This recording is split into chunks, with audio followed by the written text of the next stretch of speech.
Hello. So today's question was 2019 number 5, and I forgot to record the Google Hangout because I'm a muffin head, so I thought I would just post it. I'd do a quick video. People really only had questions about part C.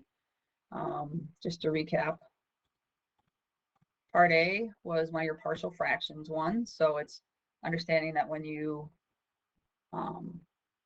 we're trying to find the K, and we know, oh, no, it's not the partial fraction, sorry. Part A is just to find the equation or the slope of the line tangent. So basically find the derivative. So you had to do a little quotient rule and then plug in your 0 to get your answer. So that was pretty straightforward.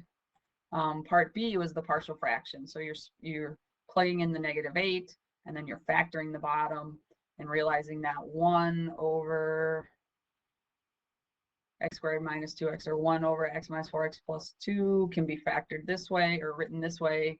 Find your A, find your B, integrate. One thing to note is that this answer right here, this part, would be acceptable, right? You do not have to simplify that. You do have to plug in. Hamza asked a question yesterday about whether, like I think in this above, he had an ln of absolute value of -3, and he wondered if that would be an acceptable answer. And I have to say, I'm not sure. Generally, they want you to evaluate things that you can. That might be okay, it might not be okay, so I had to say, not sure about that one. I think that's one that's pretty straightforward, and you should be able to do that, and that's a risk worth taking. So most of the questions are on this, and I think the reason why this is a question is because it is a hidden improper integral. We're really good at seeing improper integrals when we're doing a top bound of infinity or a bottom bound of -infinity on our integral. Then we know we have to do the limit as b approaches infinity. But this one, if you think about your picture, so A, we're going to plug in our number, and we're looking at the function x squared minus 2x plus 1, which is really x minus 1 squared. So this is calling on your algebra skills, your factoring skills. You have to be able to factor this one and the one before. And when you think about that picture, warning bells should pop out because this is my parent function, volcanoes, boom, and boom. And at x equals 1, there's an asymptote. And that is in the middle of where we are integrating from 0 to 2 of 1 over x minus 1 squared. And that's the problem. So we have to split this into 2 separate integrals. And so our first integral, so we're going from 0 to b, and we're going to do, yep, of the 1 over 1 minus x squared dx. And then we're going to go from b to 2 of 1 minus, oops, I don't know why I'm doing 1 minus x. I mean x minus 1. Let's try that again. Oops. Not the best writing on this thing. I really need to get a stylus. So let's try this again. X minus 1 squared here. X minus 1 squared here. We're going to go from b to 2.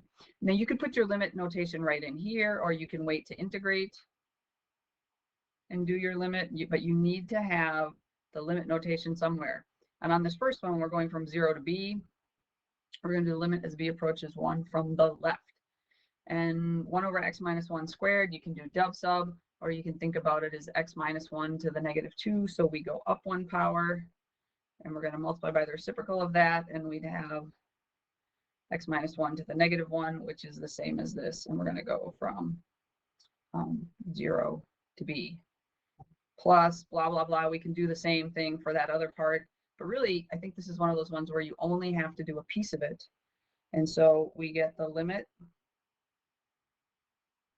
as b approaches 1 from the left of -1 over b minus 1 minus -1 over 0 minus 1. And we can see this guy right here does not exist. That limit does not exist.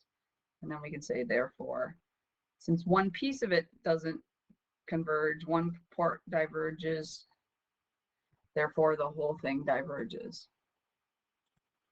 And that is sort of what they did here in this right here. So they basically said, because this limit, just this part right here, b approaches 1 from the left of -1 over b minus 1 does not exist, the integral diverges.